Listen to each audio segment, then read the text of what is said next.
Même si la saison est terminée, la Formule 1 trouve tout de même le moyen de rester en mouvement. Cette agitation est due au départ de Mattia Binotto de la tête de Ferrari. La rumeur avait enflé à Abu Dhabi et avait été démentie par l'écurie italienne. Pourtant, la saison 2022 a plusieurs fois démontré que les jours du patron italien étaient comptés. D'immenses erreurs de stratégie ont coûté bêtement des victoires et donc des points à Ferrari. Il suffit de se rappeler de l'incompréhensible arrêt de Charles Leclerc derrière Carlos Sainz à Monaco, le monégasque ayant ainsi perdu sa chance de s'imposer à domicile. Mais les erreurs stratégiques ne datent pas d'hier. Déjà en 2019, Mattia Binotto a étonné de par des décisions incompréhensibles. À Singapour, la victoire a été donnée à Sébastien Vettel alors que Charles Leclerc pouvait s'imposer.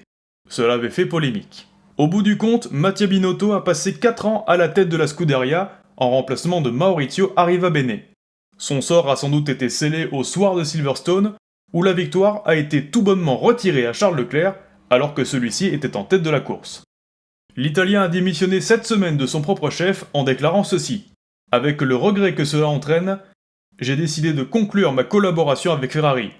Je quitte une entreprise que j'aime, dont je fais partie depuis 28 ans, avec la sérénité qui vient de la conviction que j'ai mis tout en œuvre pour atteindre les objectifs fixés. L'histoire retiendra bien sûr les erreurs, mais il ne faudra pas oublier ses presque 30 ans d'expérience dans le milieu qui lui valent tout de même une certaine admiration.